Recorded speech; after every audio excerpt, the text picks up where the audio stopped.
জোসনা রাখবাম না সারিয়ে দিয়া। হ্যাঁ, তা আমার গানটা শুনলে তো আপনারা বুঝতে পারছেন আমি কি পালা করব আজকে। আমার পরম পক্ষে যিনি গান করবেন বাবু শ্রী সুনীল কর্মকার, ওনার কাছে আমি জানতে চাই, আপনি মানুষকে সৃষ্টি করার পূর্বেও আরো কয়েকটি জাতি সৃষ্টি করেছিলেন। এই জাতিগুলি হলো অসুর, সিংহী, মারিচ, জিন।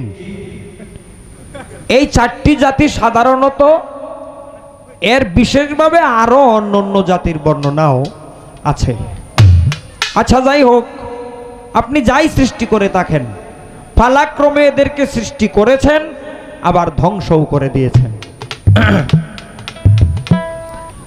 জিন জাতি, আপনারা প্রশ্ন করতে পারেন যে ধ্বংস করলে এখনো জিন জাতি তো আছে। হ্যাঁ, আছে, কিন্তু মানুষ সৃষ্টি করার আগে যে জিন জাতির সৃষ্টি হয়েছিল, এই একটা জাতিকে এক সময় ধ্বংস করে দেওয়া হয়।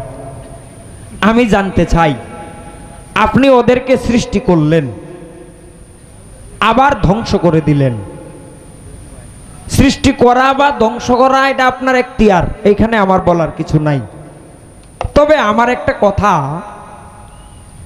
এইখানে বলার আছে, এটা হলো, আপনি অসুর জাতিকে সৃষ্টি করলে অসুরদেরকে বলেছিলেন যে তোমরা আমার কথা মানো, তোমরা আমার ইবাদত করো, আমাকে ভজন করো, আমার আনুগত্য স্বীকার করো, আমি তোমাদের প্রভু। অসুরেরা বলছিল যে আপনি যে আমাদের প্রভু, এটা আমরা বিশ্বাস করি কেমনে? আমরা জানি যে কেউ যদি কারো উপর কর্তৃত্ব করতে চায়, তাহলে যে কোনো শক্তি দ্বারায় তাকে পরাজিত করতে হয়। পরাজিত করলেই একমাত্র, এখনো এই সিস্টেম আছে, আপনি যদি আমার কাছে বা আমি যদি আপনার কাছে দুর্বল থাকি, আপনি আমার চেয়ে সবল ও শক্তিশালী হন, তাহলে আপনার কথা আমি মানতে বাধ্য।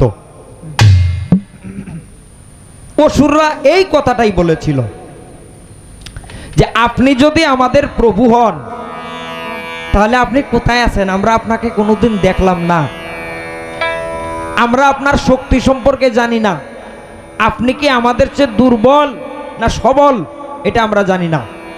আপনি আমাদের সামনে আসেন, আমাদের সঙ্গে যুদ্ধ করেন, কাটাকাটি মারামারি করেন, আসেন আমরা সম্মুখ সমরে উপস্থিত হই। আপনি আমাদের সঙ্গে যুদ্ধ করলে যদি আমাদেরকে হারাইতে পারেন, আপনি যদি জিতে যেতে পারেন, তাহলে আমরা আপনাকে প্রভু বলে স্বীকার করব। এই কথাটা অসুররা বলেছিল। আচ্ছা, এটার সিস্টেম তো এখনো আছে, যে মাতবরের টাকা পয়সা বেশি, সৎ বুদ্ধি হোক আর অসৎ বুদ্ধি হোক, বুদ্ধিতেও যে বেশি, যার লোক বল, ধন বল, এইগুলি বেশি থাকে, গ্রামের মানুষ, সহজ সরল সাধারণ মানুষ যারা আছে, এরা এই মাতাব্বরের যে মতামত, তাদের মন মতো হইলেও মানতে হয়, মন মতো না হইলেও মানতে হয়। কিন্তু এই মানাটা কিন্তু অন্তর থেকে না, ভয়ে মানতে হয়। তো অসুররাই কথাটাই বলছিল যে আমরা আন্তাজি আপনাকে প্রভু মানবো কেন? আপনি আসেন, আমাদের সঙ্গে যুদ্ধ করেন, শক্তির পরীক্ষা দেন। হে পরম, অসুররা এই কথাটা বললে তুমি তাদেরকে রাগে ধ্বংস করে দিলা। তুমি বললা তোরা আমার অবাধ্য, তোরা ধ্বংস হয়ে যা। আচ্ছা, এটা কি তোমার সুবিচার ছিল না অবিচার ছিল?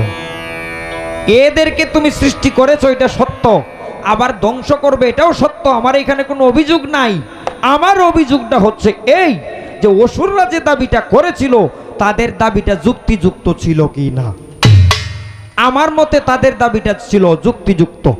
যদি যুক্তিযুক্ত থাকে, তাহলে তুমি তাদেরকে শক্তির পরীক্ষা না দিয়া নিজের শক্তির প্রভাবে এদেরকে ধ্বংস করে দেওয়াটা কি উচিত হয়েছিল নাকি অনুচিত? একটা জিজ্ঞাসা। দ্বিতীয় জিজ্ঞাসা, এদেরকে সৃষ্টি করেও তোমার স্বাদ মিটে নাই, তুমি মানুষ জাতিকে সৃষ্টি করেছ। আবার মানুষ জাতিকে সৃষ্টি করে এদের উপর কিছু দায়িত্ব চাপিয়ে দিয়েছো, তোমার কথা না মানলে এদের জাহান্নামে যাইতে হবে। এই যে ভয়, জাহান্নামের ভয়। আমি বলবো তুমি আমাকে কেন সৃষ্টি করলে? আমি কি বলেছিলাম যে তুমি আমাকে সৃষ্টি করো, দুনিয়াতে পাঠাও? এইরকম দাবি তো তোমার কাছে আমার ছিল না। তুমি আমাকে সৃষ্টি না করলেও তো পারতে। আমাকে সৃষ্টি করার পিছনে তোমার উদ্দেশ্যটা কি? এই দুইটা কথাই।